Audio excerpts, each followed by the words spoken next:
All right, here we are. Back on the podcast. Good to be back, again. by God. At that undisclosed location in Eastern Europe, by God. Yep. Hang on, don't say that. Don't think we're like Putin sympathizers. Don't do that now. Hey. That's like a we're gonna talk about Masters of the Air in just a second. Excellent. But I thought though, that reminds me, wanted to bring up.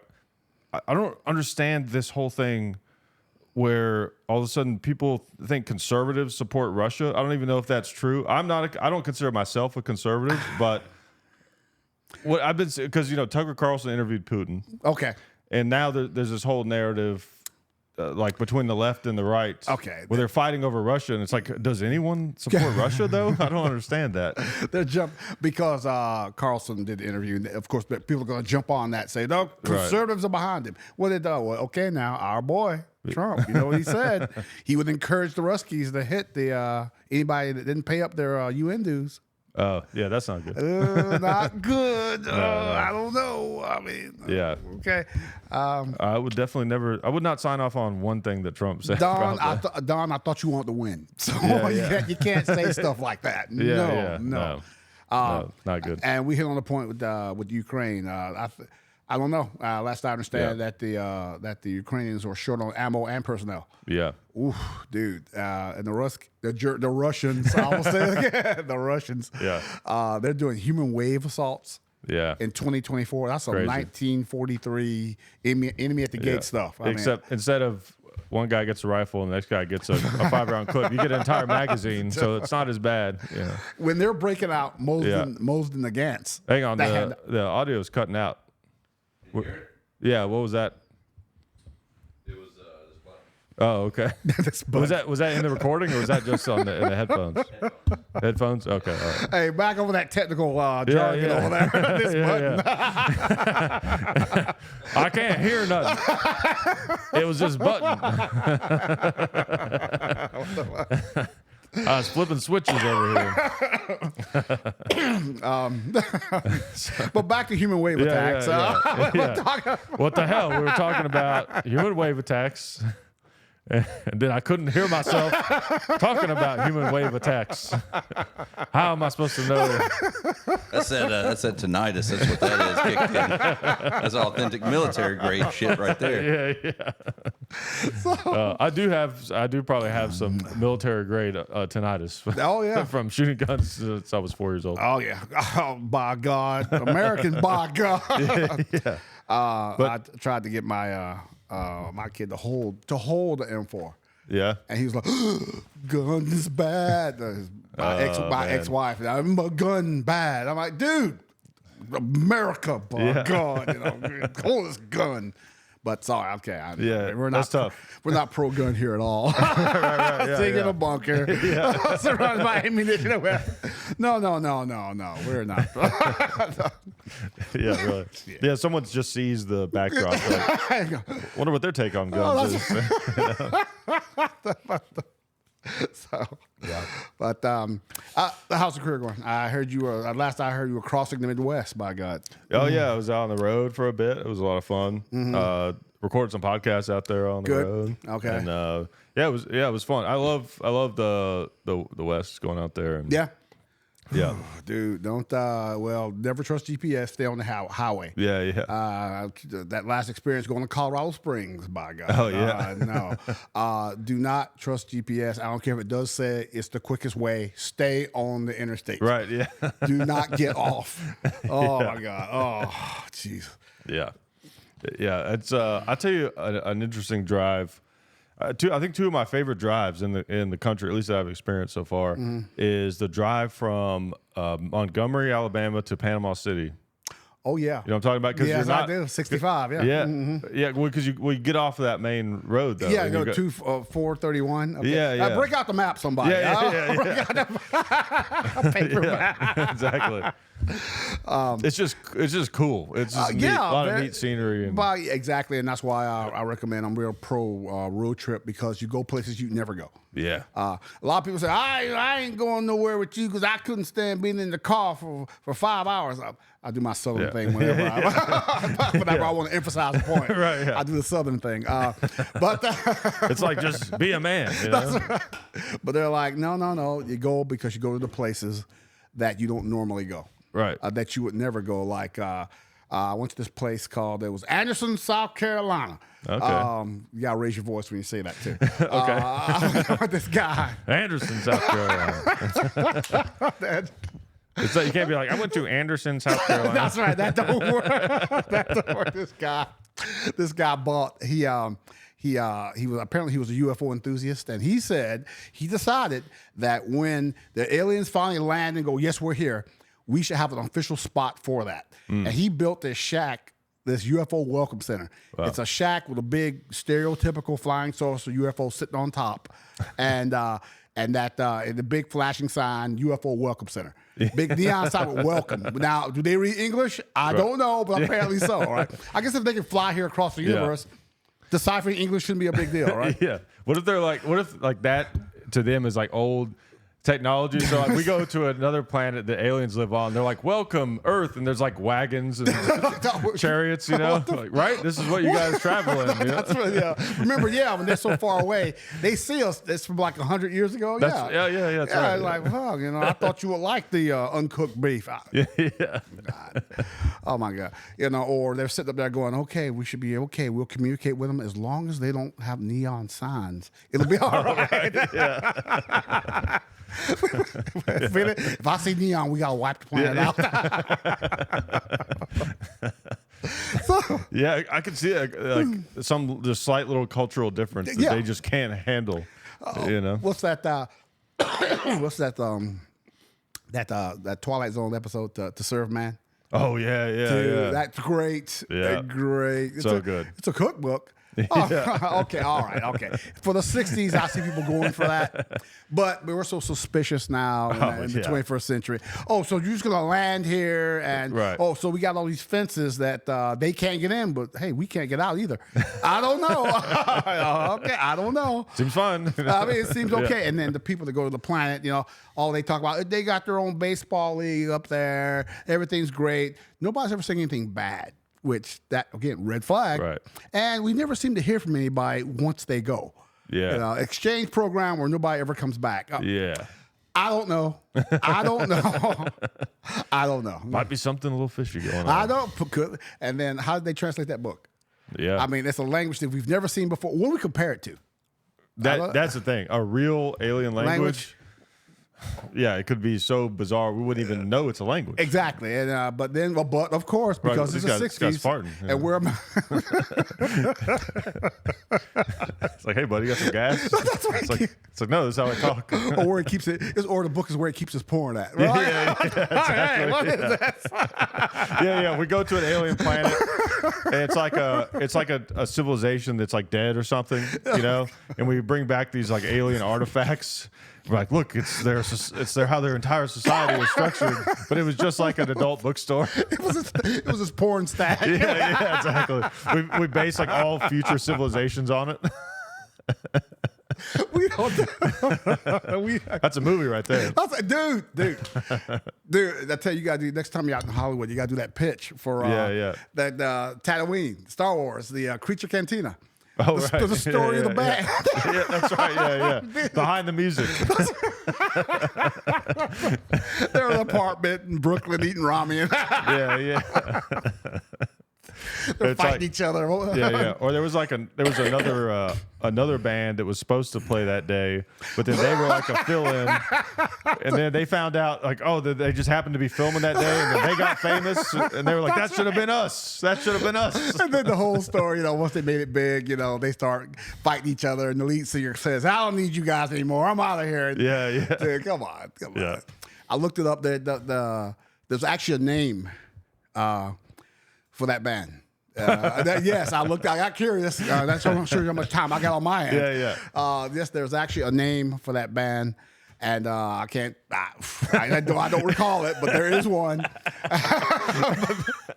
That's so funny. You're like, did you know there's a name of that band? I mean, I don't know what it is, but there's a name. Can you believe that? It's the craziest story I've ever heard.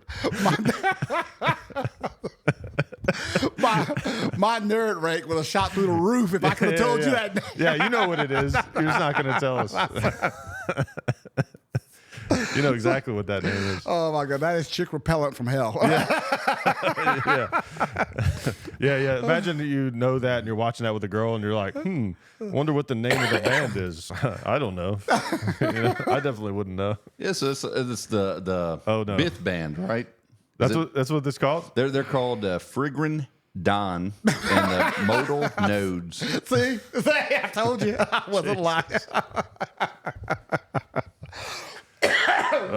Lucas took time to think of a name for that. That's how detailed he was. Oh man, that's wild. Oh my God. Speaking of movies, right before we started, so I don't know how I missed this. Maybe because I've been on the road or something. So Masters of the Air is out. Yes, and this is the episode 5 was yesterday. Friday. Really, and this is the Tom Hanks Spielberg thing. Yes, it is. It's the sequel. HBO? No, Apple TV. Oh, and Apple TV, which is probably why everybody thought that what the Pacific and Band of Brothers was on HBO. I think it threw everybody off that this third installment wasn't on HBO too. Okay, but excellent. The first couple of the first episode kind of slow, but then they kick it off. Really? The second, third, and fourth. How does it? Don't ruin it for me or other people who haven't seen it. But like, how so far? How do you feel that it compares to? I mean, I'm sure it can't compare to Band of Brothers, but is it still feel like? It is good. Is it more like is it at least like comparable to like the Pacific maybe? Pacific. I compare it more to the Pacific than I do Band of Brothers. Band of Brothers was great because it had a clear beginning, middle, and end. Yeah. And it followed up the characters from Toccoa, Georgia, through Normandy, Battle of the Bulge, and then they ended up in the Birch's Garden. Yeah. So that miniseries, Band of Brothers, is literally one of the greatest things ever been put on film. Everybody agrees that is the greatest war movie thing that's been made. Absolutely. And they're trying. I saw something. They're thinking about doing they're going to redo it. Redo Band of Brothers. How? You're not going to top that. It's not going to be as good, but I'd still like to see it. I mean, yes. Yes. I mean, I don't know. They should just do a sequel. Which I think that's what Pacific and it's just their lives. It's just their lives, in the late 40s. I don't. What do they call it when they redo it again? Not a reboot? No. Yeah, I guess a remake. A remake of it. Why? Interesting. Why? Because nothing's going to top that. Just do another World War II thing. It's like a different story. I heard that the 82nd wants theirs. Get out of here. The 82nd wants theirs. The Marines got there. Who's going to do? The Coast Guard going to get theirs? Oh, right. That they ought to do. After like the popularity of the movie Fury, which I thought was incredible. They ought to do like a tank unit. Excellent. But Masters of the Air, very good. I think they emphasize how terrible it was. In fact, if I remember my reading correctly, it was safer to be an infantryman on the ground than it was to fly in the aircraft. Right. That's how. I mean, I think normally the minute you stepped on that Air Force base, you had a 50% chance of getting back. Wow. Infantry, you stood at what 60. But still, 60 over 50, Hey. Yeah. I read one account from this guy. He was in northwestern Europe in 1944, 45. This airman got shot down. He made it back to the American lines.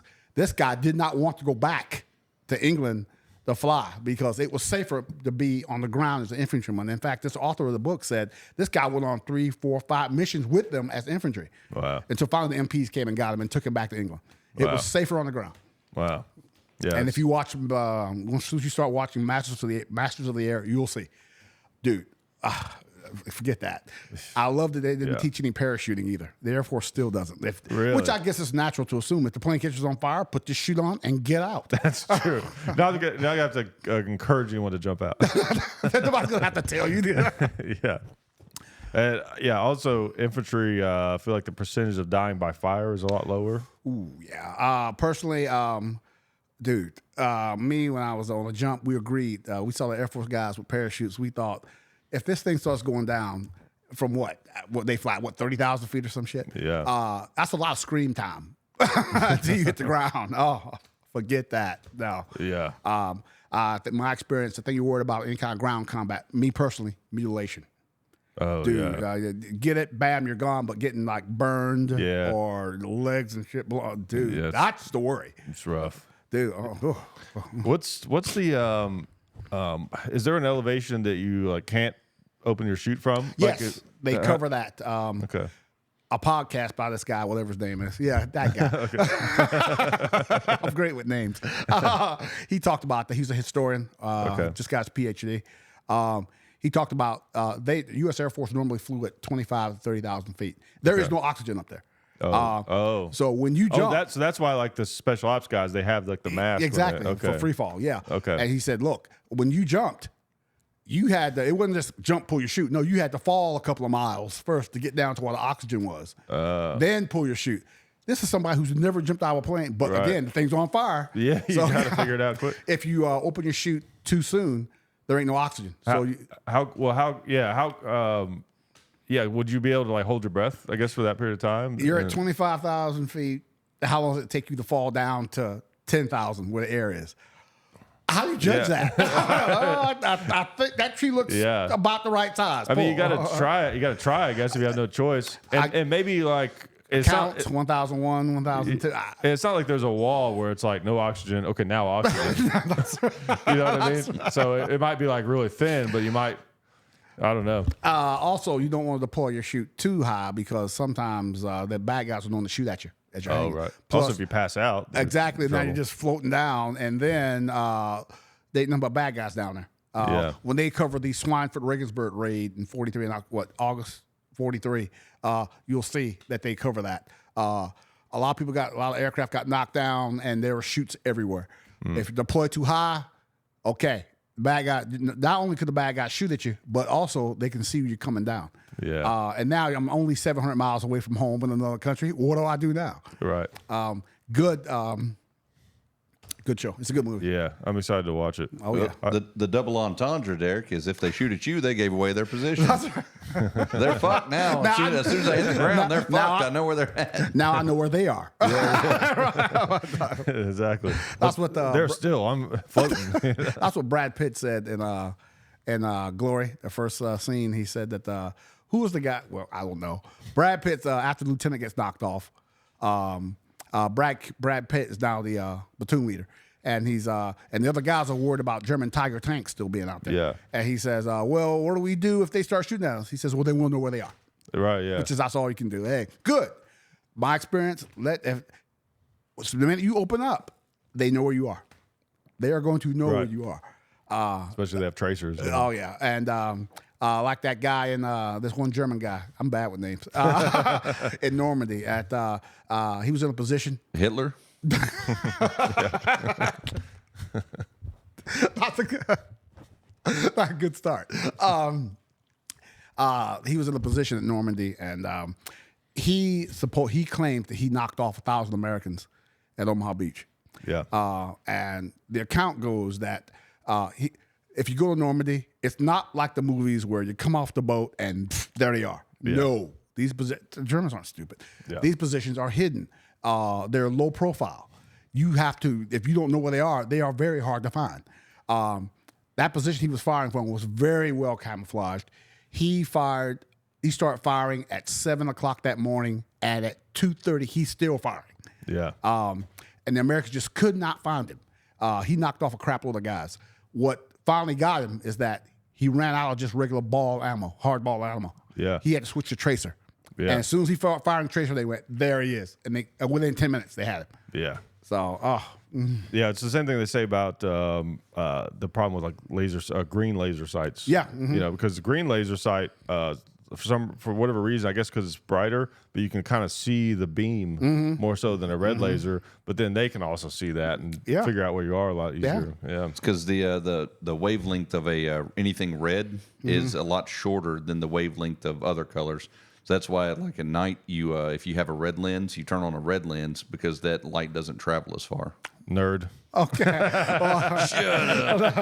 Also, you keep your night vision No, too. that's interesting, yeah. You keep your night vision too. Yeah. So that's good. That's what. Yeah, like they use the IR stuff, right? Use some of that. Yeah.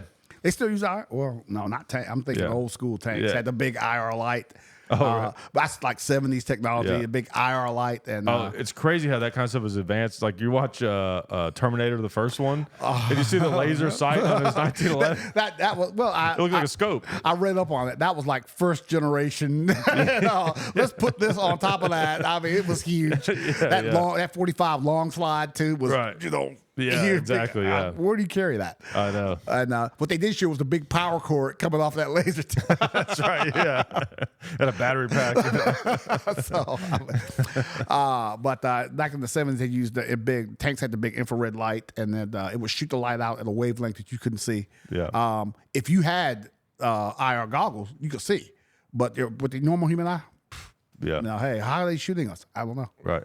Yeah, I'd be afraid to just walk around with those on because you can go to Walmart, whatever. It's like, damn, I had no idea all these people were pointing guns at me. That's the ballistic helmet and nods. Yeah. Not a good idea at Walmart. Yeah. What if you, you know how like NFL games will have snipers and stuff?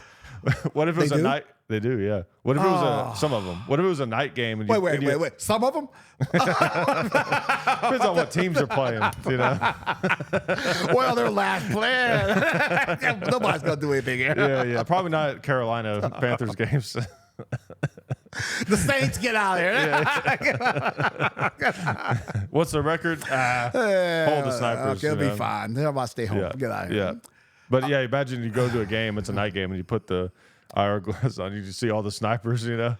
Okay, I'm taken aback because what does that say about us? We can't go to a game without worrying about having to place snipers in the rafters because some nutcase might flip out. Yeah, it's a shame. Oh my God. Oh, Yeah. Jesus. Yeah, I don't know what you do. I mean, it's better than nothing having no security. I mean, my thought. The way I've always felt is, you know, if most people had a gun and had at least enough training to be safe with it, it's not even about. People think like training, like everyone needing training. It's not about them being able to shoot that well necessarily. It's more about. Just people just need to understand how to be safe with a gun, especially carrying one in public. It's about safety. Yes. You know what I mean? And I'm totally in agreement with people who are saying like I don't think it should be a requirement to carry a gun. No. I think this is the way I've always felt like it should be done is you shouldn't have to like to me it's carrying a gun is a right. Yeah. You know, protected by the Second Amendment. I would be okay with something where it's like some way to where it's like you're like putting that information in front of people, you know, where they can't avoid it. I guess is what I'm trying to say. Okay. A situation where you can't avoid at least the information being put in front of you, whether it's in school, you know, or I don't even necessarily agree with like permits and stuff, but you know, if it was permit, if it was like a thing though, where you know it's like, all right, watch this video and you get your permit, you know, something like that. You know, not that. I mean, that's too easy. Make them sit through a class. Make them qualify, kind of, sort of, and then I'm okay with it as long as it's not like a thing you can fail because I do believe that like everyone has a right. You know what I mean? Like to safely carry. Yeah, but still, it's like if like just because you're stupid doesn't mean you don't have rights. You know, that's the way I look at it. Okay, all right. Okay. You know what I mean? But if you do anything stupid, you know, like be irresponsible. Yeah. Like we had a domestic situation, and this that person grabbed the individual. Nut person. This individual grabbed the other person's weapon. And was waving it around. I went, whoa, dude, no. Yeah. No. Okay. And if you're in a position where you can't safely have that weapon, you should have one. I mean, if you're come on. Yeah, my take has always been if someone is not safe enough to have a gun, then they should probably be in jail. That's my thought. Or maybe a middle ground would be in some sort of house arrest or something where they're being watched, you know. because you can never assume someone can't get a gun. Oh, because they can't. Everyone They can get a gun. I mean, Yeah. Don't walk out on that street. Come on. Exactly. I got this much money. Let me have a weapon. A high point. Right. The number one gangster gun out there. My fear is not so much crazy people; it's the crazy legal system is what I'm more afraid of. No, dude. High Point. We didn't just give them a plug, did we? High Point. We just give them a plug. Not that they need one. I mean, those things fly off the shelves. Yeah. Damn. Yeah, that's High Point is probably responsible for more crime than anyone. That's right. I mean, $100. Here you go. Yeah. How hilarious that'd be. High Point goes out of business, and then just like the crime stats dropped. It's like half.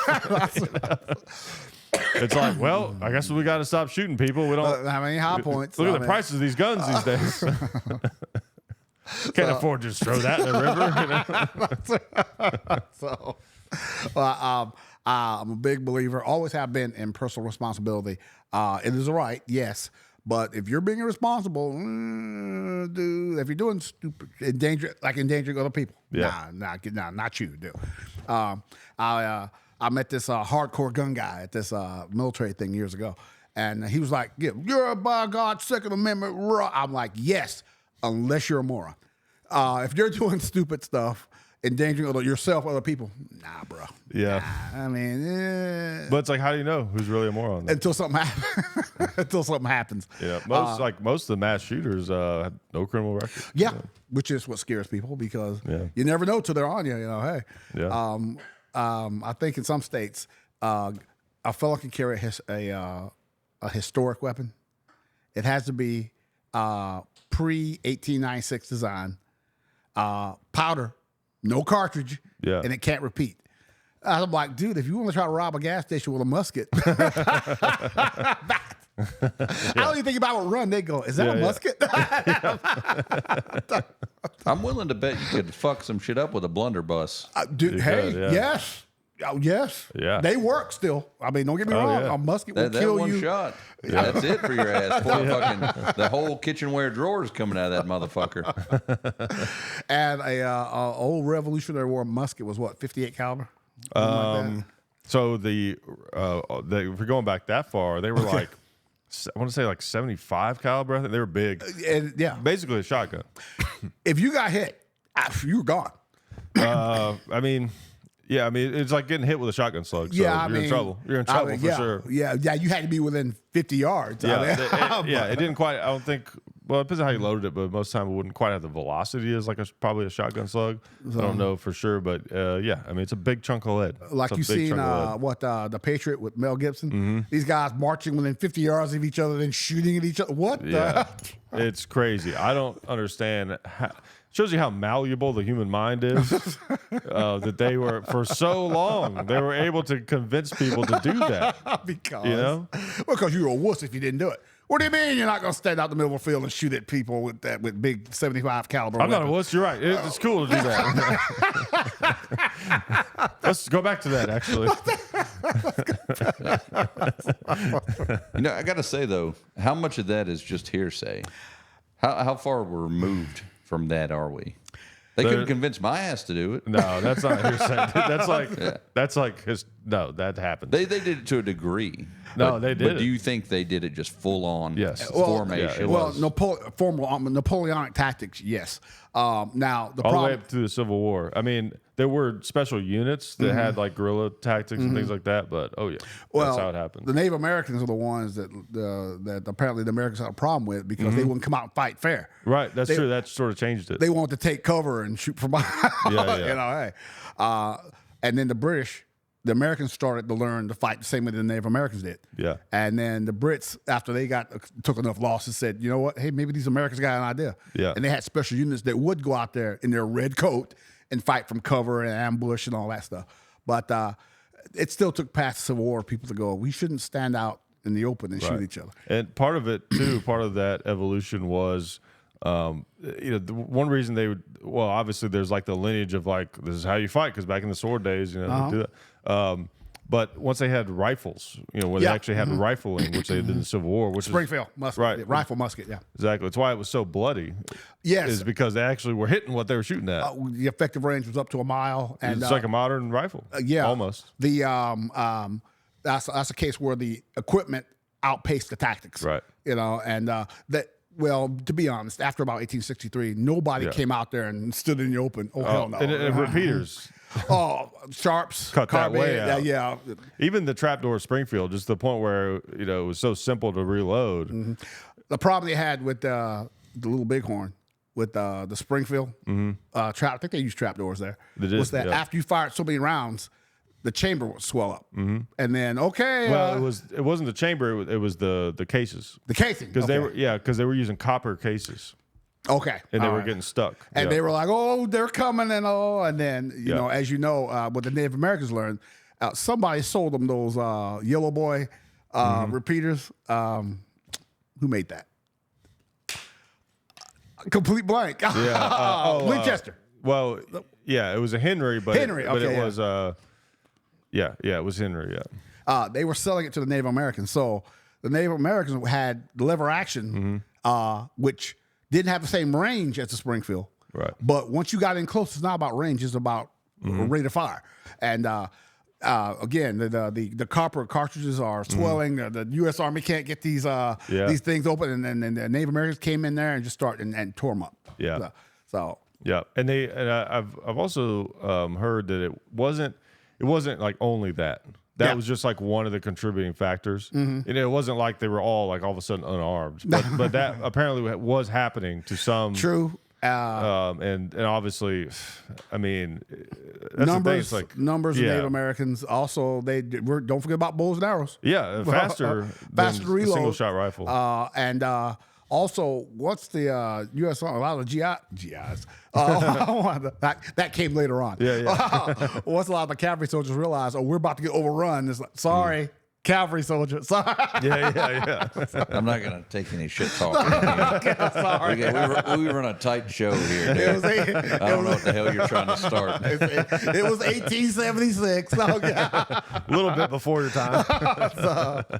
But they realized that they were going cohesion broke down after they realized, we're going to get overrun.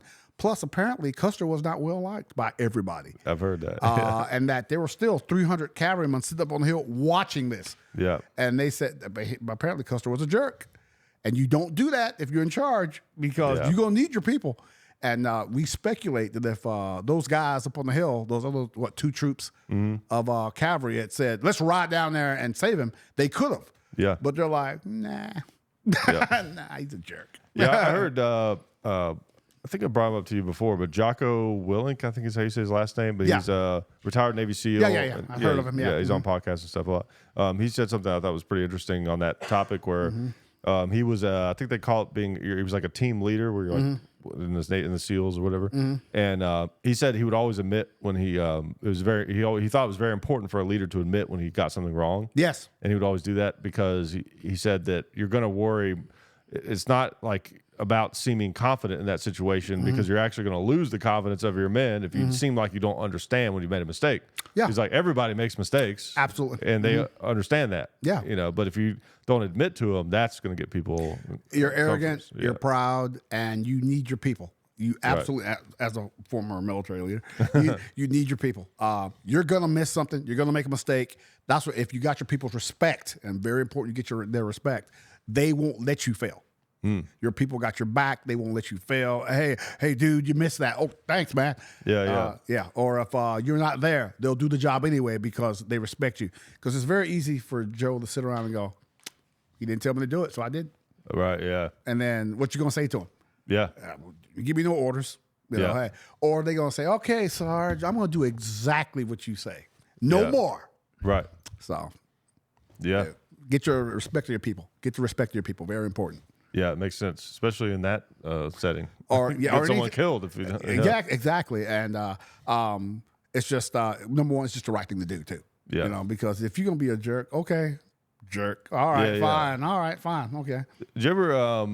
I guess you probably more likely ran across like Delta than you would have SEALs in your time. I'm just curious what like those guys, those like more like really elite guys. What were they like? Like were they seem like assholes? Or were they just I'll like tell you what, it's the thing. It's the way it should be. Okay. I'll say that. It's the way things should be. Okay. But you can only do that in elite units. You know, have the kind of camaraderie, the respect. You don't have to worry about is Hickok going to do what he's supposed to do, or do I need to go watch him? Yeah. Okay, my experience. Disclaimer.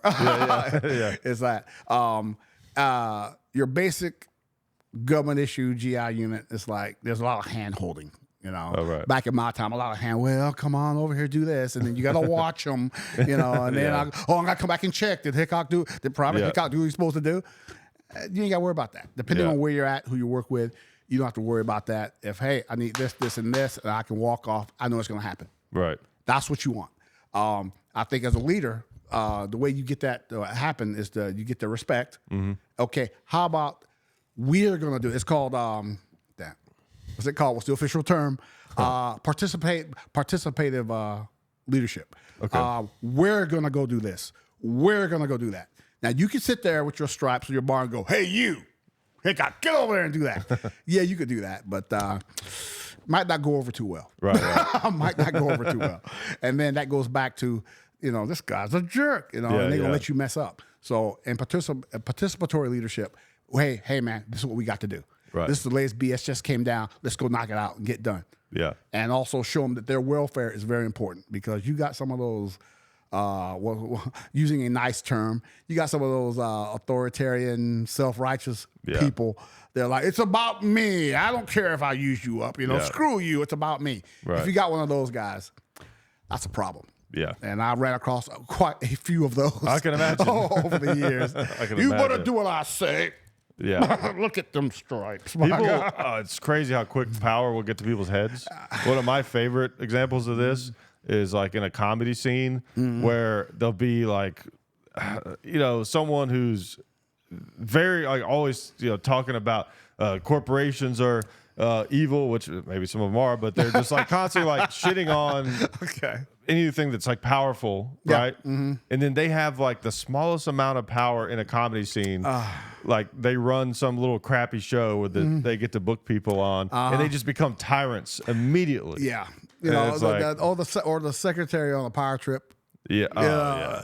Oh, right. You got to talk to me, Hickok. What's your name? Exactly. Hickok. Let me see if I have a spot. Yeah. Oh, man. Like I remember like several months ago, my account got hacked, which is a nightmare if you had that happen. It took forever. It was like I was on the phone like every day trying to sort it out, right?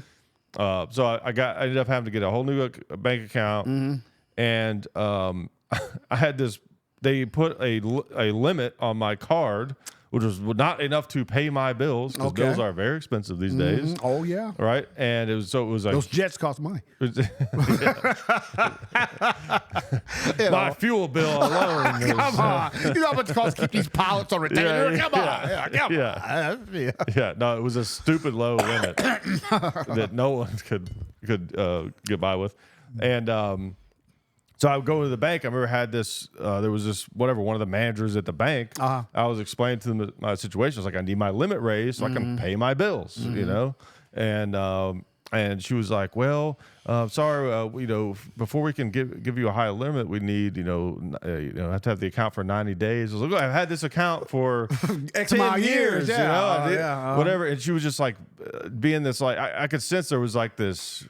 Yeah, she was just kind of like abusing her power. It felt like and of course I got on the phone with the main office, and then they straightened it out. Of course, let's go with people who are really in charge, and not you, minion. Yeah. Luckily, I got to go over her head, but it was just very frustrating, because it'd be one thing if she just didn't know. And she was just kind of like, sorry, I can't, like, I just can't, I'm sorry. And this is why, Right, but it was like she was making it clear to me that, like, she could, but she was not. I choose not to. Yeah, it's like, all right. Yeah, you got to watch that stuff in the military, because I had this sergeant major many moons ago at this magical, mystical place in North Carolina. And, I was set on cruise control, and I had X amount of years in. I'm on cruise control, found a nice position. I'm just going to sit there and run out the clock, in comfort. Yes. Until this person found out, and then it's like, you did what? By God, I am Chief Justice and Lord Protector of this unit. By God, no one shall make a move unless I give the okay. By God, and this self-righteous person. Next thing I know, I'm sitting in Iraq. So what a person. I'm sitting in Iraq. Is that when you were there in like 05? Is that 04. Oh, 04, okay. And I'm like, I had a nice little position set up, ready to go, but because His Highness didn't like it, I got a one-way first class ticket to the banks of the Tigris River. God, man. So I was a little bit unhappy there. So I was a holy freaking terror. So I'm like, you don't need to worry about them. You worry about me. Joke's on him. You got some good stories out That's of it. right. Yeah. And then I come back after 13 months, and then it's like this guy had the balls to hate me. How you doing, sir? Oh, yeah. Do you know what I've seen? Okay. You know what? It's over. It's over. So just let it go. Just let it go. Okay. Yeah. Don't pack a grudge. Yeah. But if I could. So watch those people who are in positions who, a lot of people deserve authority, but deserve power. A lot of people crave it. Right. That's what's scary. And the ones who crave are the ones who, once they get it, they'll do what it takes. To stay in power. I heard the same thing about fame. You get people who once they get famous, they got to get that taste in their mouth. It's like they'll do what it takes. Like I never want to see Hickok on Hollywood Squares. And there's there's some people. This is what I've noticed is I think the way you can tell if someone is sort of gotten to their head with fame versus the people who haven't is the ones who kind of let it get to their head. They have this like, you can feel this like bubble that they have around them. You know what I mean? And they sort of like, even if you're not, famous people legitimately are used to people trying to get stuff from them all the time. Right? Which is, I understand that they have to protect themselves on a certain level, right? Of course. But what I've noticed is there's certain like famous people or whatever, this little like subtle like flex that they'll do is you could be literally just like, oh, hey, how's it going? And they're like, I don't have time. You know, that kind of, not quite that extreme, but you know what I'm saying? We're like, they are projecting you trying to get something from them on you. And it's like, dude, I just said hi. Like, there's nothing behind it. Chill out. It doesn't mean a thing. Those people who believe their own headlines. You know? Yeah, exactly. Okay, dude, relax. And I knew you back when you were, shut up. You know? Right. You know, hey. I'll tell you, I hung out with kind of a celebrity yesterday. Kind of a celebrity? Did you see that video that went super viral, that song, or Richmond, north of Richmond? Yeah. The guy with the beard. Yeah. We did a bunch of stuff with him yesterday. Okay. Yeah, got to see him play at the Ryman. Okay. Yeah, I got to go backstage. It was pretty cool. Whoa, backstage at the Ryman. Backstage at Ryman. That is country with a capital C. It is. I know. I was looking for holes in the wall from George Jones. I couldn't find any though. They must have repaired all of those. But he's super down to earth guy. It's kind of interesting talking to him because it's got to be one of the craziest rises of success because.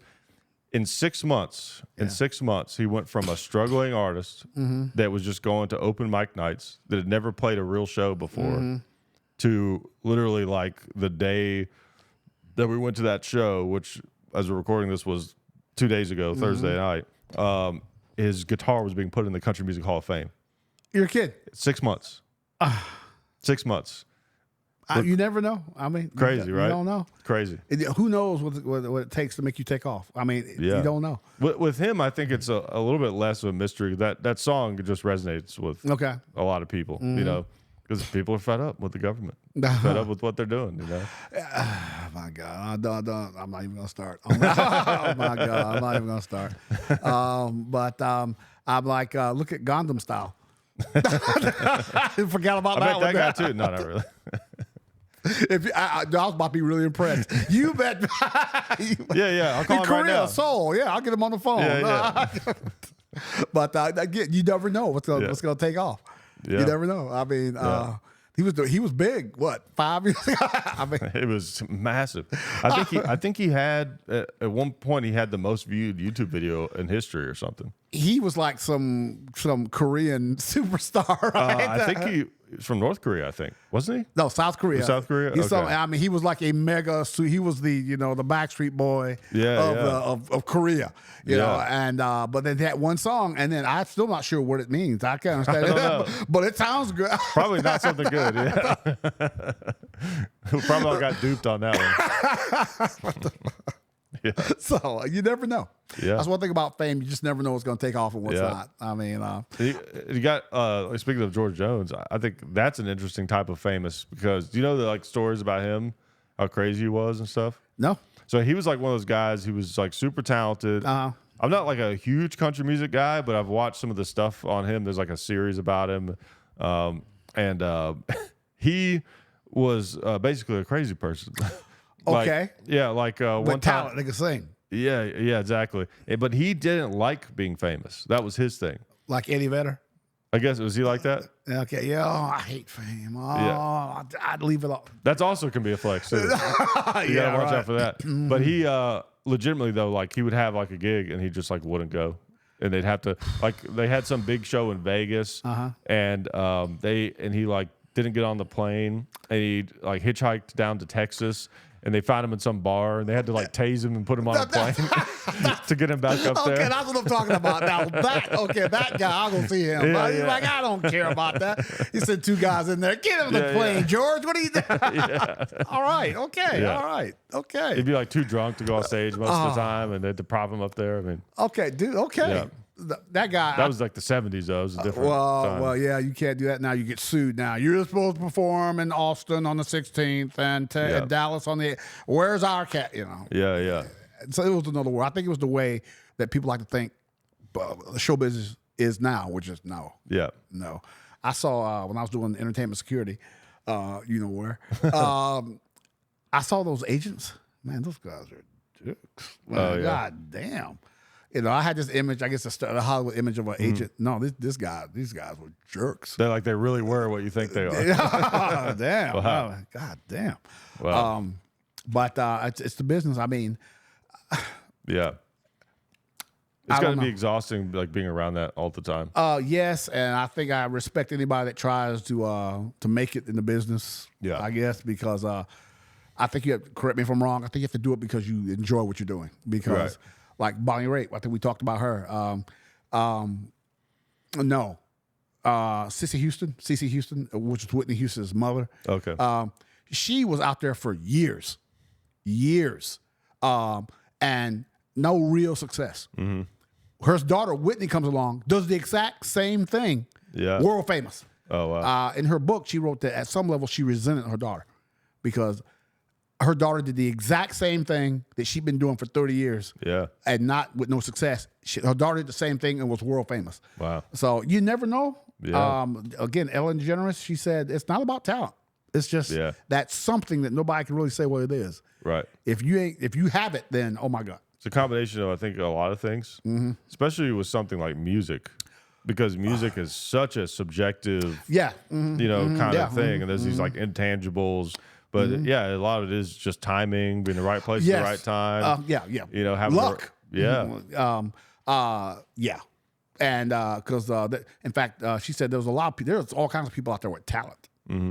Now, it takes more than talent. Right. That guy on the corner, with the open guitar case, playing Right. for tips, he's got talent. Yeah. But Originality, though, is the thing. True. I mean, because you could have someone could be like one of the best guitar players you've ever seen, but if he's just doing a really good job executing something we've already seen before, then it's kind yeah, of like, it's all like, right. we've seen that, and plus the public is fickle as hell. It's like, you know what, you're fun, but the other 3 comedians did that. Yeah. All right. Yeah.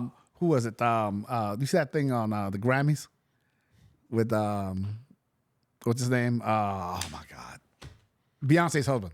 I don't know who I can't believe. I know. Jay-Z. Jay-Z. Yeah. You see, we did that. Apparently, he called out the music industry. Oh, no, I didn't hear about He that. didn't- okay, Uh-huh. apparently Taylor Swift got album of the year again. But he called out that his wife Beyonce and artist named SZA outsold her. So how did Taylor win? And he told Taylor Swift to her face, no disrespect, Right. but how does Beyonce and SZA outsell you and not get album of the year. Yeah, that's a good point. And everybody went, okay, dude, don't get canceled. Look out. I mean, good point. Nobody can call you a liar, but yeah. It's because Beyonce doesn't have a Super Bowl. That's right. Yeah, people, the whole, Taylor Swift, Travis Kelce thing. Oh, my God. Back to who knows what's going to take off. What if he lost? Yeah. Oh, right. Yeah. Or what I saw that thing where Kelce yelled at his coach. Yeah. And I saw that meme where he really said, "Put me in, my girlfriend's in the stands." Yeah. So. That moment right there is something as someone who played sports, I'll actually kind of defend a little bit.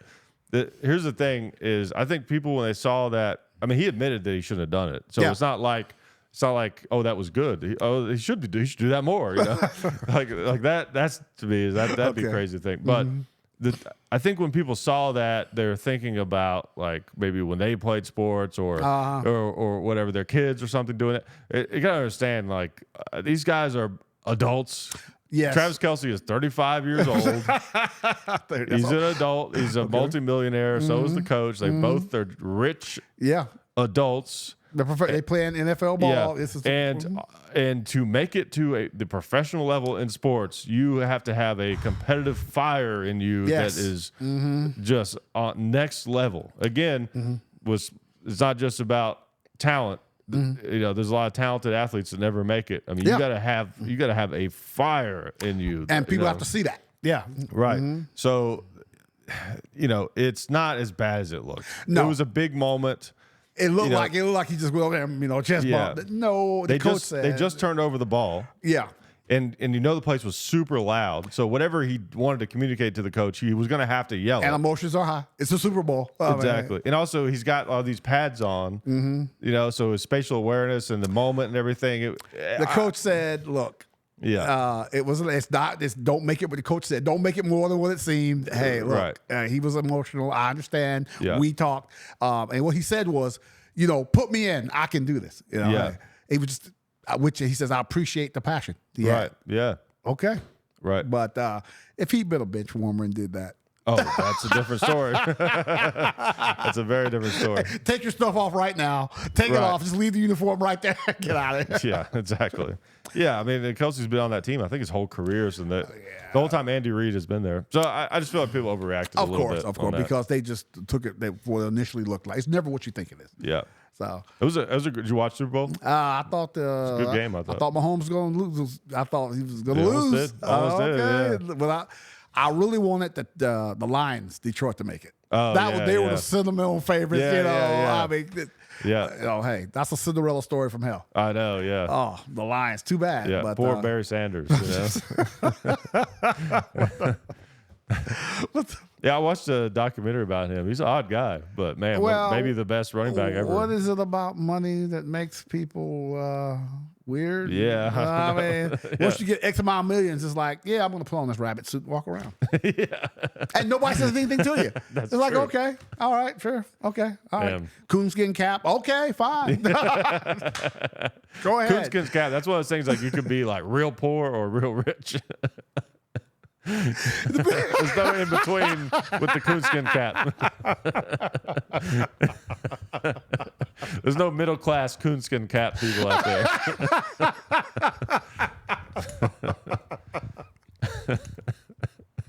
Also depends on where you bust out the coonskin cap. You don't want to be in X projects. All right, let me put on my coonskin cap.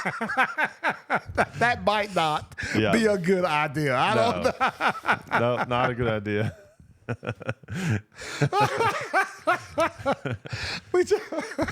David Crockett not invited to the barbecue. That's right.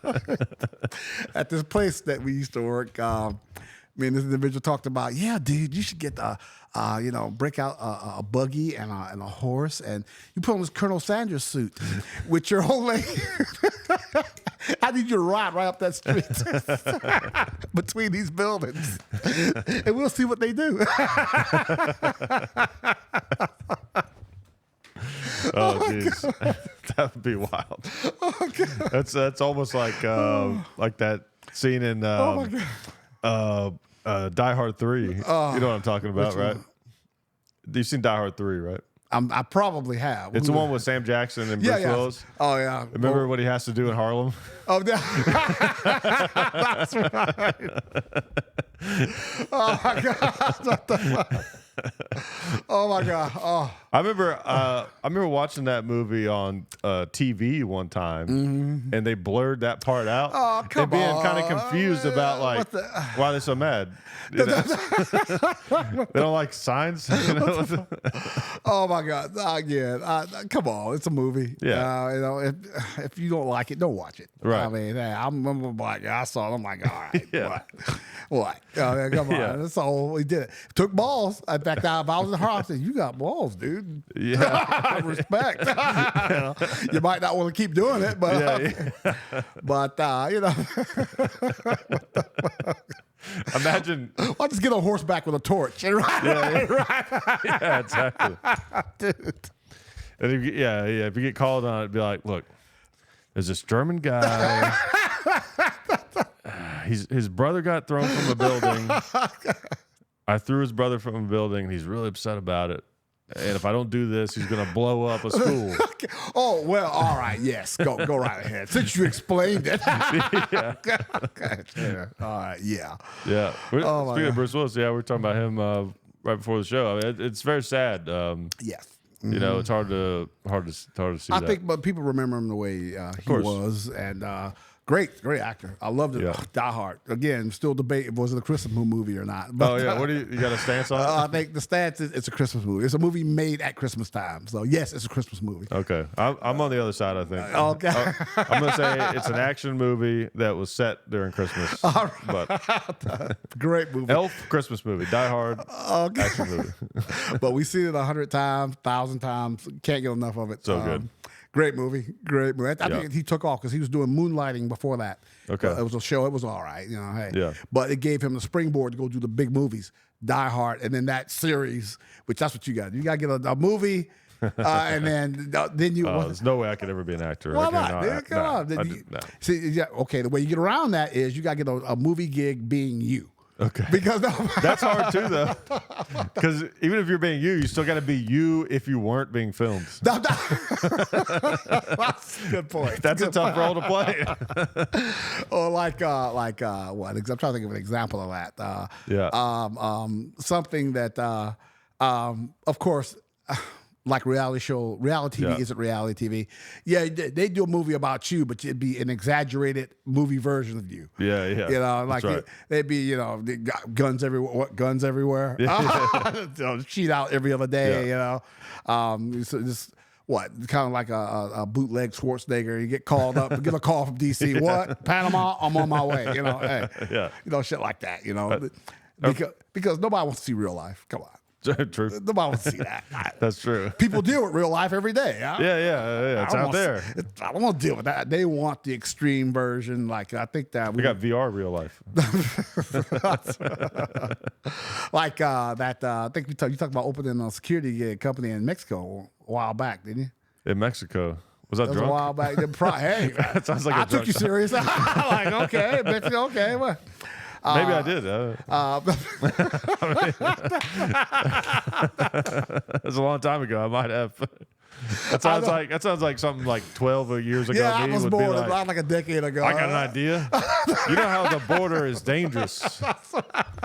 I'm going to convince people we should go down there and stop it. If I recall correctly, a security gig in Mexico, which they absolutely need it. Yeah. There's an absolute market for it.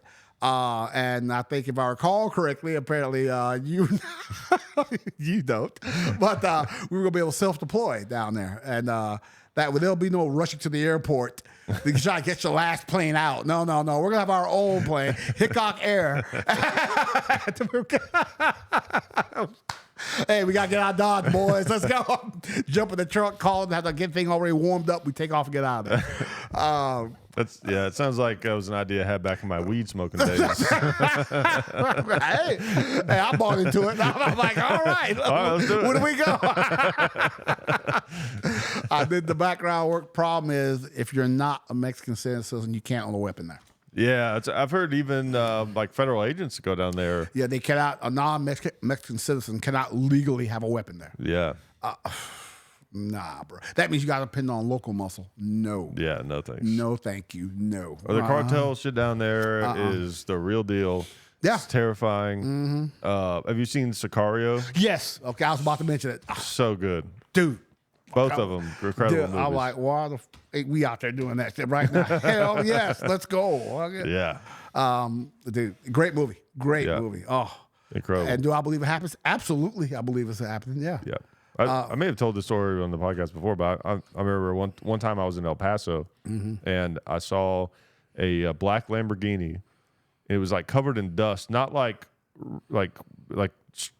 dust like outside dust, like dust like it had been in a warehouse for a long time. Okay. And not like crazy covered in, but you could just see a film of dust. Because I used to have an old car that I kept in a garage, and that's just dust collects over it.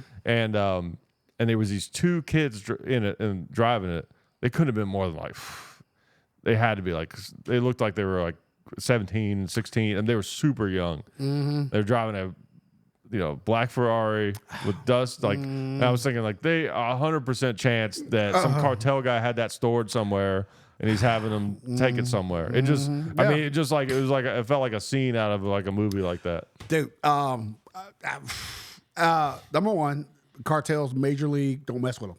And they're everywhere. Then yes, they're places you would not expect. do not play with it. Don't mess with them. Don't disrespect them. Stay out of it because I don't care what they offer you. It ain't worth it. Leave it alone.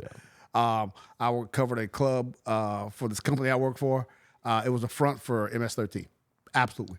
Yeah. And my job was cover the door. I don't want to know what's going on back there. I don't get that. Right. Hey. Nobody gets paid enough for that. Let me tell you, gangsters take care of you. Oh yeah. Gangsters take care of you.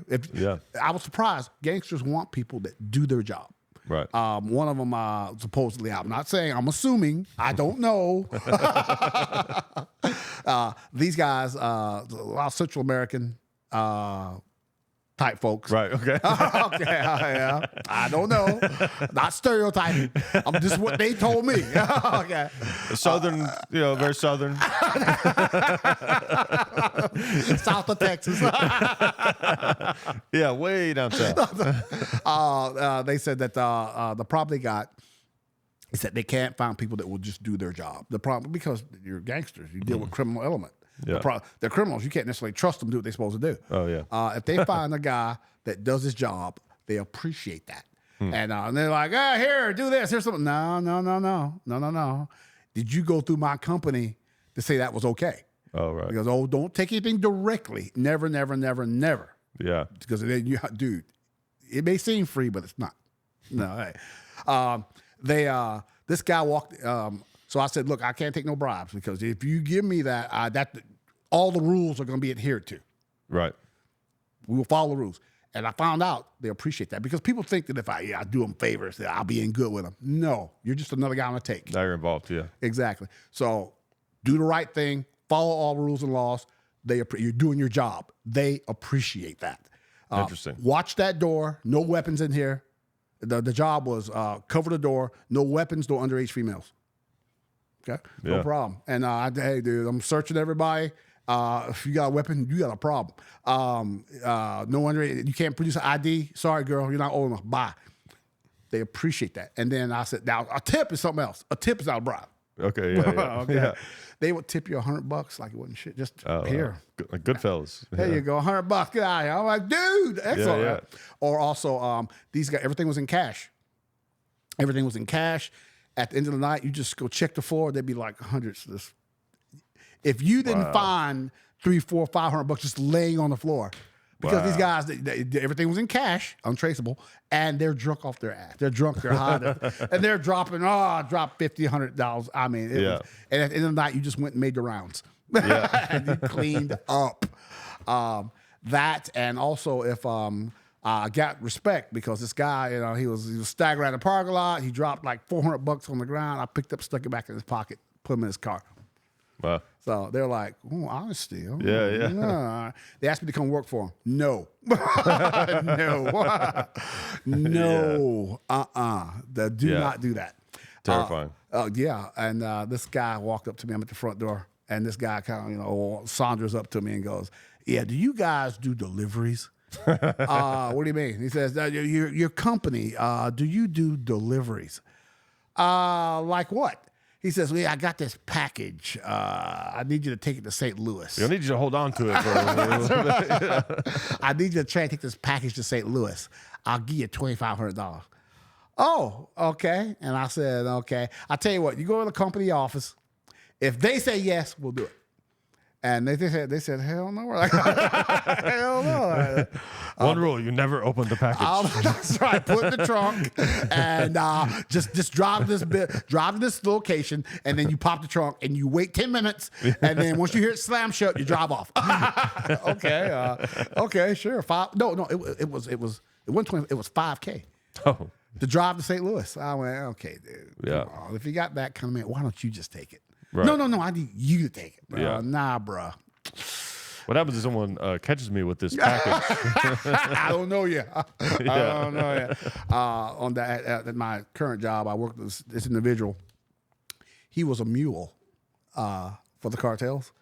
And, dude, he was making that kind of 5, 10K. Yeah. He was apparently he was taking stuff from Atlanta, Georgia, up to Chicago. And 5, 10K a run.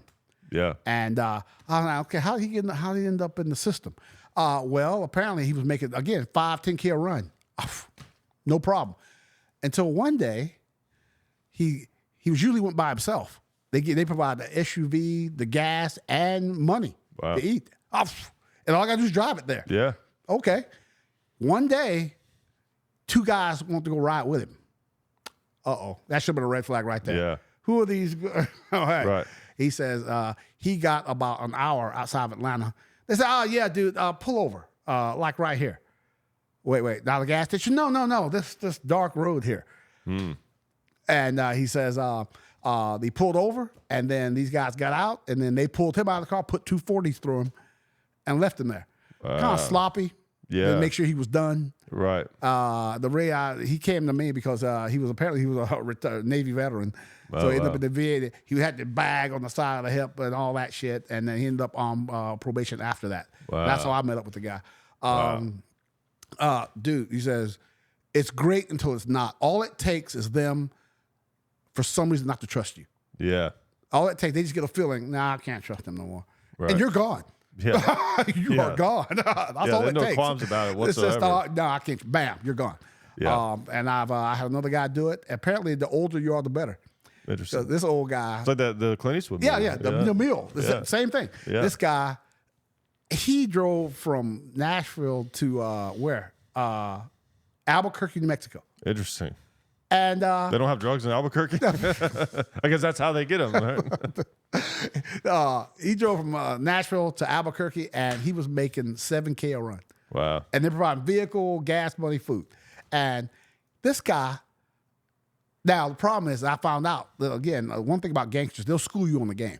You know, the problem is you sound like a lot of money, but what do you do with it? Oh, right. $7K in cash. Well, you go take it to the bank? I don't think so, dude. He goes out there, and he had so much money, he forgot about it because he lived in some rat hole shack with like he found $10K under his bed that he forgot about. Just started a laundromat. That's the problem. That's what I realized. The problem you got when you make that kind of money is what do you do with it? Yeah. I guess you got to have front companies. I think that's how they do it. Yeah, laundromats are a big one. Laundromat? I thought you were a kid. No.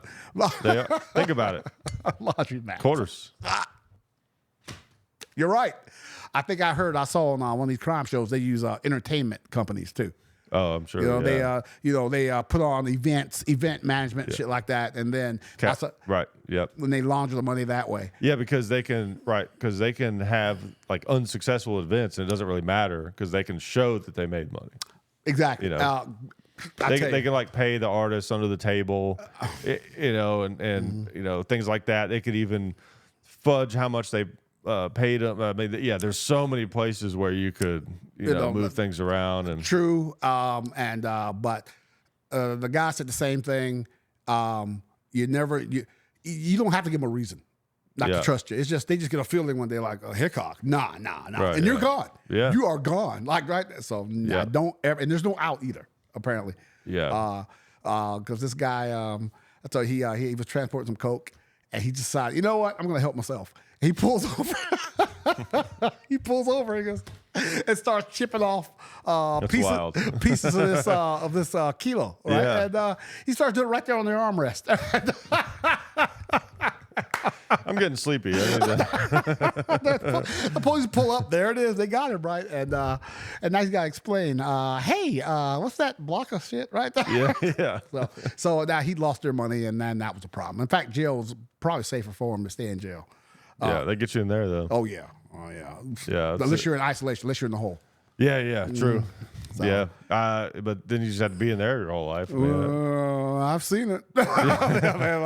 I'll just stay here. But then they come out, there's, oh, my God. Yeah. And then what? Come out to what? Right. You've been in isolation for how many years? Hey. Yeah. So crazy. There's some everything's on the internet now, but there's some interesting there's content creators that talk about like being in prison. Like there's one guy, his name is Larry Lawton.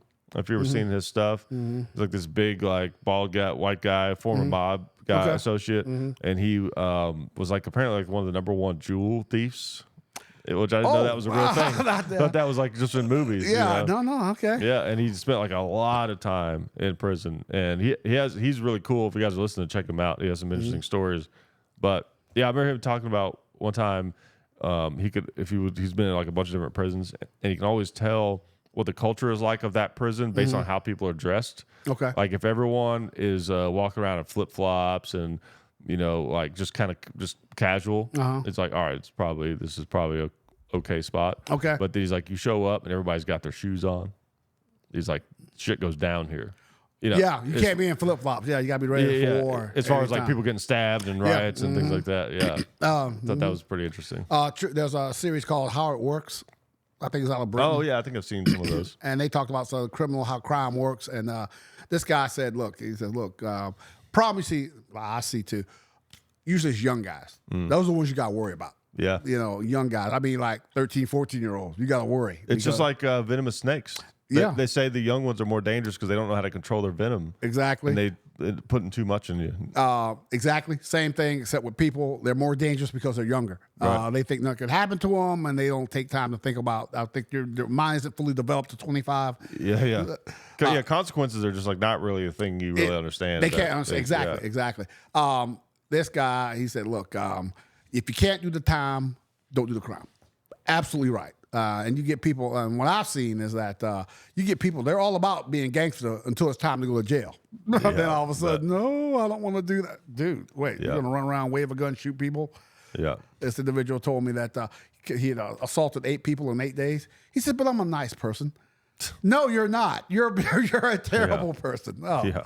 So, dude. Yeah. And they're all thrown in there together, and you probably have so many different types. Like, get some guys that are just psychos, literal psychos, and then other guys who just made some bad choices and thought they could get away with it and get some easy money. True, but I will say this: like Richard Pryor said, went to a prison once. I worked at one, and all I can say is, thank God they're prisons. They're prisons. So even some of my biggest gangsters will tell you the same thing. Thank God we got jail. Yeah. Dude, it's terrible. I've heard, we were talking about not like taking money from those guys. I heard Jay Leno talk about that, how back when he was getting started in comedy, all of the comedy clubs were run by the mob. Okay. Maybe not all of them, but most of them. It was a very like mob kind of thing. And they would all, he said they would call him Mr. Linos. Like, you're real funny. You're real funny, Mr. Linos. And I'm sure they loved him because he was also Italian, Oh, Court, come on. Yeah. And we said they would try to give him money, and stuff. And he said that someone told him early on, like, never take money from these guys. Yeah. And he said someone tried to get, he's like, you're funny, Mr. Linos. And try to give him some money. And he was like, oh, sorry, thank you, but I can't. And he was like, you're smart. Yeah. So the guy was impressed. Like, kind of like what you were saying. Exactly. There's always strings attached. You take money, that means you can be bought because, okay, what you got to worry about when you're a gangster, I'm paying off Hickok. What if this guy pays him more? Yeah. You know, and Goodfellas, they said the same thing. You know, even if you got somebody on the inside, you take care of them. You still got to expect them to steal from you. Yeah. You know, because hey, it's crime. You know, Right. Exactly. Yeah. There's no loyalty among thieves. Yeah. Speaking of movies, that movie, Den of Thieves. Oh, I've not seen that. God, Is that excellent movie. Is that an older movie? you ain't seen it? No, I never seen it. Dude, okay, stop in that? everything. Yeah. Stop everything. Key up. Den of Thieves with Gerard Butler right now. Dude, that shootout they had on that highway in L.A., number one, that would never happen. Okay, all right, come on. You're not. There are a bunch of civilians sitting around. You're not going to open up with a saw. Yeah. that come on, that ain't gonna happen. So is it like a bank robbery movie? It's like a heist movie. You got the Okay. of course in the movies these criminals are always high speed, ex-military, Marine Corps, recon. There's never Joe from down the street in the projects. Right, No. These bunch of criminals, they are high speed, high profile, highly trained, high skilled, ex-military, Marine Corps recon guys, right? They taking down banks, armored cars. They making the big scores, right? Nobody can touch them except for this bunch of, I think they call it the LA County Major Crimes Unit, which don't exist. But there's these high speed bunch of LA County deputies, right? Yeah. They're okay. All I got to say is, if that unit existed, I want to be there. It's civilian clothes, no uniforms. It's just let's just go to work. Right. Screw the. It's the kind of police that people wish the real police were like. Right. You know, I ain't got time for all this procedure BS. Yeah. Look, they're over there. Okay, let's go get them. No paperwork. No paperwork. Let's just go. Okay, we're done. Lock them up. Book them, Dono. Let's go. Hey. Yeah. But Gerard Butler is in it. It is outstanding movie, and then you ain't seen it tonight. Watch it. No, Okay, all right. Dude, great. And they're doing all the stuff. They're off the grid. It's like a white training day. It's like training day. It's the same thing, so white dudes. Okay. I mean, you know, on the side while they're investigating the crimes, they got the girls on the side. You know, hey, you know, he's doing the criminals. The head crime guy, the cop is having an affair with the cop is having an affair with the head crime guy's stripper wife. Okay. Boy, it's real intricate. So, imagine truly a white training day. You got like the white veteran officer, and then the young black rookie cop comes in. Yeah. You know, and he's like, "Let me show you how it really is." And they go down to like the trailer park, you know, and then he tricks them into smoking meth. It's almost that bad. It's almost that bad. I mean, but Den of Thieves, absolutely watch it. Okay. And I will. That's great because I'm always there's so much access to everything. Sometimes I have a hard time picking a movie to watch. It's so hard to pick a movie to watch. They filmed it in Atlanta. I'll give you that much. It's supposed to be L.A., but we found out they filmed it in Atlanta. In fact, I've been down the same road they had to shoot out on. Oh, really? That's I'm cool. like, hey, this road looks familiar. Yeah. Where have I seen this before? Yeah. But great movie, great shootout at the end. Not realistic. You know, like in the movie, they never miss. Oh, right. You know, every time they fire, somebody goes down. Okay. Yeah. All right. Yeah. All right. Sure. Like in the war movies, they use a pistol. If you're in a fight in a combat zone and you're down to pistols, dude, you are screwed. I can imagine. Screwed, dude. They got AKs or what the Ruskies use now? A12s, AK12s. Oh, The latest I think version. so. Yeah. Which I'd love to get my hands on one. Yeah. But they got that stuff. You got a pistol. 9 mil. Yeah, you're in trouble. Okay, all right, you're done, dude. Okay. Yeah, because if you shot guns very much at all, you know how much easier it is to hit with a rifle and exactly. a pistol. Yeah. But you're not John Wick. Yeah. It's not, dude, because he never misses. Yeah. Why do they keep fighting him?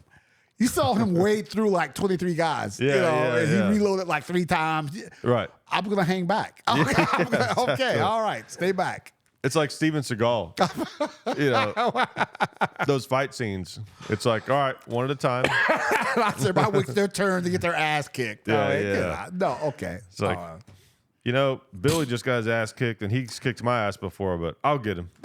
You know? Or John Wick, he never runs out of ammo. Yeah. If he does, he's a kung fu expert, a judo expert. Yeah. And everybody takes their turn. Right. They come get, okay. And like the first John Wick, he's in the club shooting out with these guys. Yeah. But people kept dancing like nothing was happening. I'm like, what? This guy Even in the westerns, the piano stops. Come on.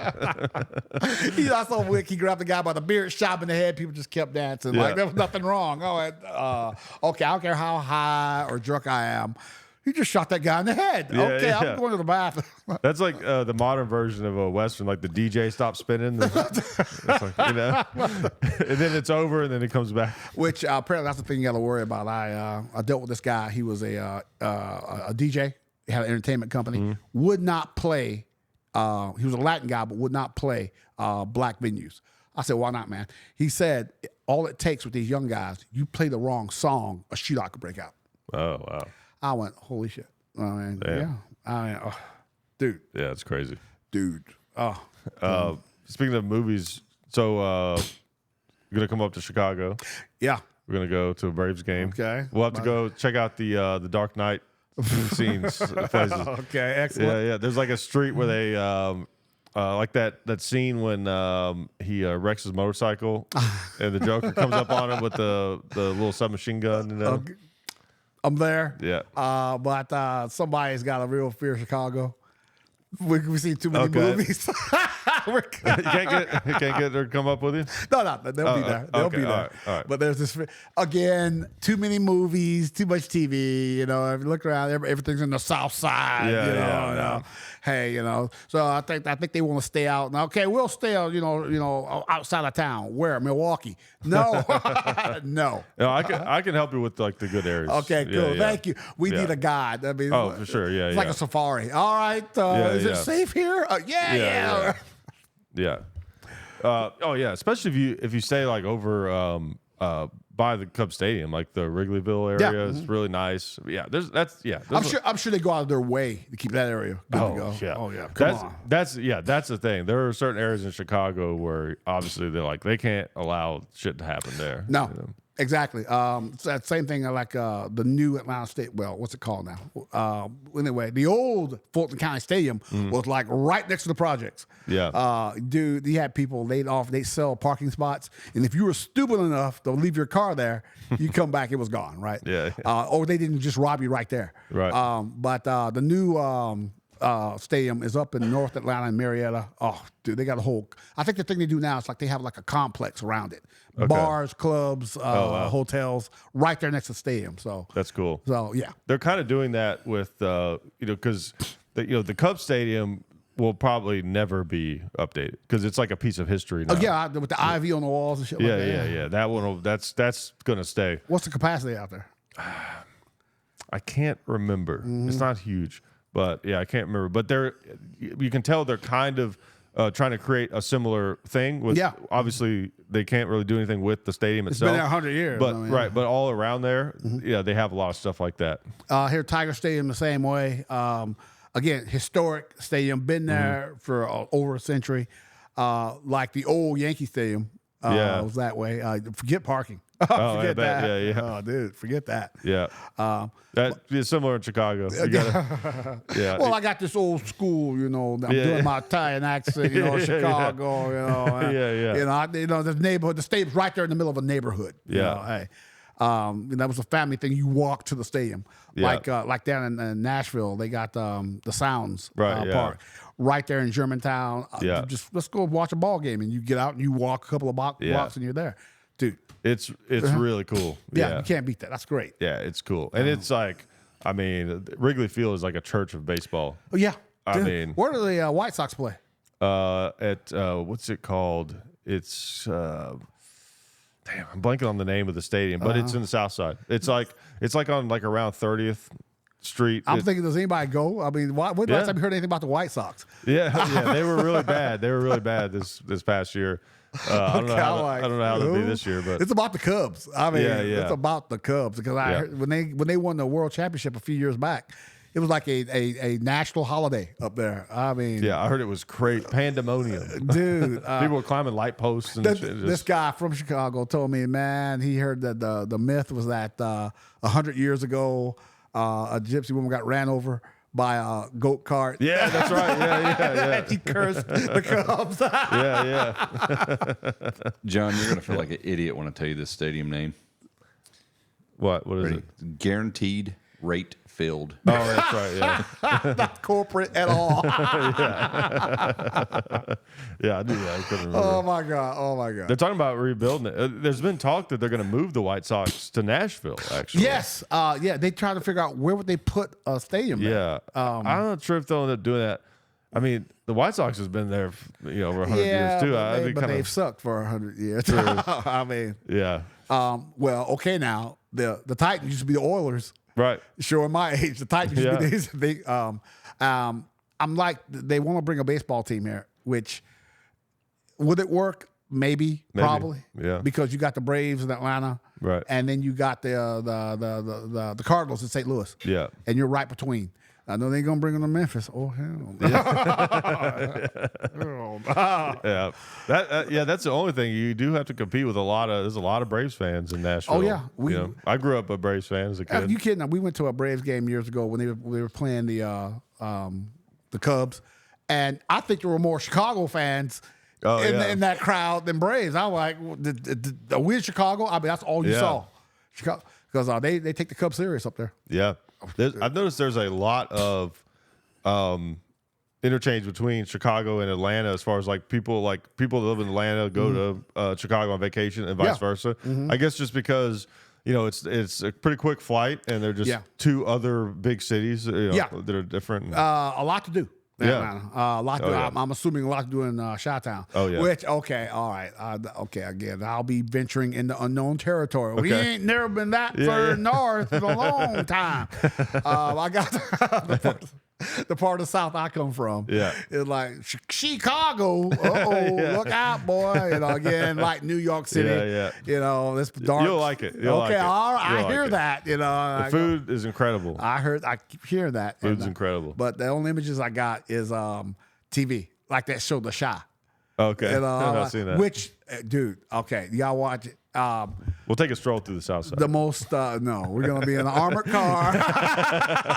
All right. We'll get a Bradley. We'll drive, we'll go hang out at O Block. Again, I hate that. Well, okay, I hate basing what I know about a place just on what I've seen on TV because I know it's not entirely reality based. Of course not. But the Chi is good because they're the most attractive black people I've ever seen in my life. God, where do they find these people? I mean, everybody looks great. God damn, what? But it's those Chicago summers. But what I see a lot of is that Chicago strikes me as like a West New York because the only people I meet from Chicago are like, what? What are you looking at? I got ripped in the... okay, dude, relax, boy. I know. I still got to work on my impression of the accent. It's not it. Now, I will say you don't hear it as much as you would think. So that Chicago accent, it's actually it comes from what they call the white South Side. No. Right? Okay, all right. And that's what they call it. Okay. And, but that kind of like, hey, we're going down to the Bears game like that. That's what that is. Bears, okay. Yeah, the Bears game. Okay. It's like this, like high. It's weird. It's like it's high pitched. T's become D's. Okay. Kind of. Okay. Yeah, we're going down there to the bar. It's like I don't know. I suck at it. I can't do it. But it's you don't hear it that often. Like you'll hear it a lot with like construction workers. Okay. Very blue collar. Okay. Because or it comes from because there was I'm not sure what it originates, but it is a lot more of the like blue collar workers that are like born and raised. Firefighters like those. Yeah, that's where you the hear people that you would think would sound like that. When you hear Chicago, hey, the firefighter. I keep doing the New York thing every time I start. It's similar though. It's similar. Everything outside the South is New York now. I come from. Where are you from? Bloomington. Oh, you mean New York? Okay. Hey, where are you from? St. Louis. Oh, you mean New York? Right. Because everywhere was New York. But that's one thing that surprised me though. Most people that just generally you would run into like didn't even grow up there. They did? Yeah. I'm sure that people were drawn there because of work, school, whatever. Yeah. Yeah. Most people I know in Chicago, they grew up in it's usually like Indiana, Wisconsin, or Iowa. Those are the big three places. Well, what is there to do in Iowa? Exactly. Move to Chicago. That's their national pastime. Moving to Chicago. Yeah, exactly. There's a big Polish population up there, right? Oh, right. A lot of Polish. Yeah. Okay. Yeah. A lot of Eastern Europeans, Ukrainians. You know, I mean, I live somewhat adjacent to the Ukrainian village. Oh, okay. You know, so you see a lot. Yeah. You hear, well, in my head, always sounds like Russian, but Ukrainian, I guess, is different. We went to Boston for Halloween. Salem, Okay. and, Wow, cool. I've never been. I bet that's neat. It's like a Mardi Gras, but for Halloween. Oh, wow. Damn, you talk about sticking out up there. I mean, up there, we stopped up in Boston, a place called Woburn, and I said, we sat down this breakfast place. We says, all right, yo. She said, what you want? And I'm not gonna try to do a Boston accent. She says, "What y'all?" She says, "What do you want?" And I go, "Well, y'all got grits here," and they go, I swear, whenever I leave the South, I get more Southern. I don't know why. She says, "What?" I said, "Grits, boy." I said, "Good go. We all got grits," and they go, she said, "What's grits?" Well, I said, and I had to, I had this shocked look on my face, and I said, grits. And she says, well, I heard of them, but we don't have that here. And I'm like, you don't? Like I'm shocked. Well, I do declare. So she says, well, no, we ain't got no grits up here. I says, all right, then. Y'all got sweet tea? No. No sweet tea? She goes, no, we don't have any sweet tea. She says, where y'all from? We went, Tennessee. She goes, well, I said, well, all right. I said, look here. Y'all want to draw the Southern crowd. Y'all got to have some grits and some sweet tea. And but bacon's always good, too. But I think you can't lose with bacon. No, you can't. And but y'all, it was. I got the feeling more like a lot of family type places up there. In fact, it looked like the restaurant used to be part of their house that they just converted to a restaurant. And very what I thought a northern neighborhood would look like. Boston was just like that. A lot of little neighborhoods. Like stereotypical American old school northeastern New England neighborhoods. Like everybody knows everybody knows each other. Yeah. And if you're not from there, everybody knows it. Like local bars. Yes. Yeah. Local restaurants. Yeah. Like that's definitely a thing in Chicago too. I'm sure Boston has a different feel, but it's like there's something, growing up where I did, of course, growing up where you did, it's like I never had that experience. Like if you go to a bar or a restaurant, it's like you're going into town. Yeah. But these little neighborhoods. Yeah. At the corner. They have their own little bar. It's weird. It's like there's a bar right there, and then there's just a family right there. Exactly. Like, and Salem was like a Mardi Gras for Halloween, and cold as hell. Well, what am I saying? It's Boston. Of course it was cold. All right, come on. Yeah. And I noticed that they're very friendly, but you have to approach them. Okay. They're not like Southern people outgoing, hey, how you doing? No. Yeah. But if you go up to them and introduce yourself, they will respond. Very nice, but you have to initiate. Okay. And also don't cut anybody off in traffic because they will come back to yell at you. They will back up. Hey, what the hell are you doing? I'm like, all right, dude. No, so don't do that. But that was a good experience. And as soon as we heard snow, we took off. Yeah, we took off. Forget that. Oh, New Jersey. I think I told you. Oh yeah, I've never been to New Jersey. It's no self-service gas there. Oh, weird. We pull. Oh yeah, you did tell me that. Yeah. There's no self-service gas. That's odd. Hey, he comes. Let me see your car. I'm like, whoa, am I being stalled? Yeah. No, he's like, no. There's no self-service here. We have to do it for you. I don't know why. I guess it's a New Jersey thing, but yeah. But I've talked to other people. They say, yes, there's no self-service in New Jersey. They got somebody out there to put your card in there for you. Wow. To get your guy. I says, all right. We tipped the guy. We thought, well, thank you. Here's some money. Yeah. That's the problem with that. I hate when there's like a service forced upon you. Yeah. That you're like bathroom attendants. I cannot stand bathroom attendants. It's like I would have paid you to not try to put soap in my hand. I'm 35 years old. I don't need bathroom attendant. Okay. It's the worst. I've heard of that, but I ain't never seen it. Places like downtown, it will have it. So I've not really seen it much in Chicago. I think like one place, but in Nashville, like downtown, I feel like so many places have it. It's so annoying. There's somebody sitting in the John. Yeah, there's a guy. He's wearing like a damn tuxedo, and he's got this whole like all these supplies. He's got towels, soap, whatever, right? All these different things, and it's not like he's just kind of hanging out if you need him. Okay. Like I need he him. like he'll have like the thing of soap and he holds it out for you. Okay. You know, all right, dude. Yeah. it's just like looking for a tip. It's like I would rather you weren't here. So I'm not tipping something that I don't want. Yeah. You know? Well, they make you feel obligated to give a tip. Right. Hey, dude. I'm thinking, dude, what kind of life this guy's living? Yeah. He went to Juilliard or he went to Harvard, and now I'm a bathroom attendant. Yeah. What happened, dude? It feels like they're trying to guilt you, and I hate that. Oh, my I remember one time this homeless guy. I was out with my now ex-wife, and Okay.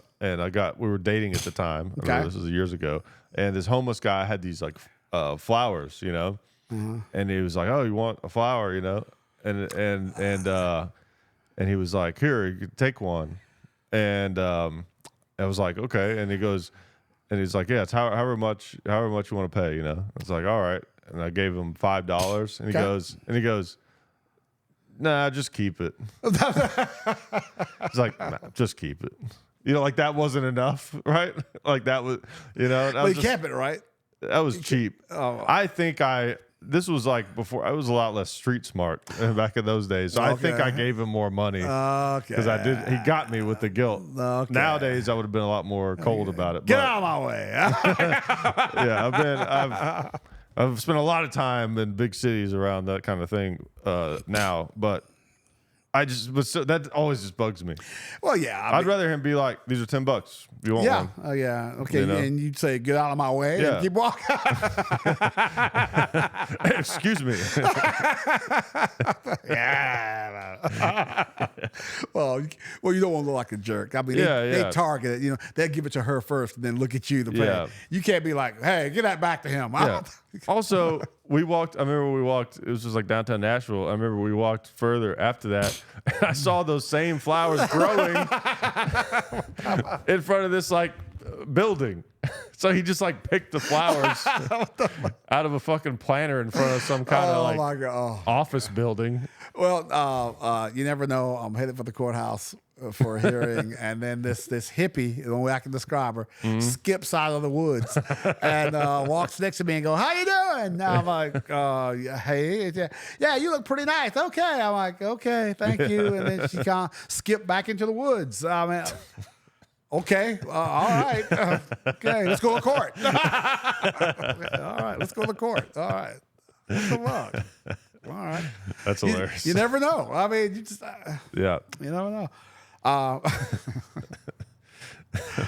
my God. But I don't know, man. It's I think big city. I'm guessing the homeless problem real big up there, right? It's a little too cold for that. Too It's a little too cold in the winter for that. There's some up there, but not bad. No, Oh it's my not God. many. Okay, not like Yeah. the warmer climates, you know. Oh. No, it's not. It's no Austin. That's for sure. I've heard, dude. I've heard. Yeah. I thought Austin was upper class, progressive, all that. Yeah. Have I ever told you my homeless story about Austin? No. All right. I told it on the podcast before, but it's one of my favorite homeless guy interactions of all time. So I was down in Austin doing stand up, and this was like not too long after the pandemic. So it was mayhem down there. It's still bad. It's still very bad with the homeless. But then, like 2 or 3 years ago, it was insane. Like just insane. Austin, Texas. Okay. Yeah. So I had just done a set, and me and this other comic, we were standing on the sidewalk outside of this place. We were calling an Uber, right, to go to another spot. And so we're on this street that's kind of like on an incline, and I look up, and it's kind of like up the hill a little bit on the sidewalk, and I see like this can get thrown like around the corner. And I'm like, what the hell is that? And I started looking up there. What's going on up there? And I see this guy. I only know how to describe him as this like he looked like a miniature Charles Manson. Okay, so picture that, just like looked just like this little Charles Manson guy, right? Which is wide eyed and just looked insane. And I hear him just like cussing and yelling and stuff. I'm like, what is this guy doing? You know, and he comes storming around the corner, and he grabs this. There was like a some kind of sign on the street, and he grabs it, and he's just like, "You son of a bitch," right? You know, I'm like, okay. And then I see him. There's a post office box. He opens the post office box, sticks his head in, and he goes, "Fuck you," right? Closes it, and then there was like a bike rack, and he just like kicks the bike rack.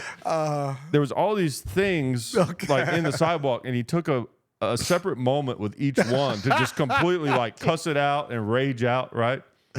And he's coming our way. So I look at the other comic that I'm standing next to him, like, this guy's coming this way. This could be a problem. He seems pretty upset. That's something. Yeah. and then he gets to us, and he goes, "Are you guys seeing this? It's crazy." And then he just keeps going. I was like, what? Like, he was nice to us. He was only mad at the objects. These inanimate objects. Yeah, exactly. Yeah. Well, mental illness is real. I'm here to tell you. And I thought this joke about this convict told me. Okay. I can't tell it here. I'm going to have to tell you off camera. Oh, okay. That y'all want to get canceled. It's that good. Okay. Y'all want to get canceled. Yeah. Next thing you'll be on CNN. Did you use it to be your tape? And you know what? And then he said, that's the last time. And that was the last we'll be seeing. Yeah. Oh, no. I'll learn to run it past you first. Okay. All right. Well, we're about ready to wrap up here. Sure enough. All right. Yeah, but I'm excited about that. That'll be fun. All right. Chicago. Excellent. It's gonna be cool. Wrigley Field, man. It's gonna be. You'll love it. It's gonna be awesome. For no freak snowstorm up there. Yeah, by then it should be good. May, come on. Yeah. The South, good. May, it's already 115. Yeah. Yeah. Should be nice. All right. Well, cool. Thanks so much. Outstanding. Man, Bring it on. Yeah, it's great as always. See you guys next time. Next time.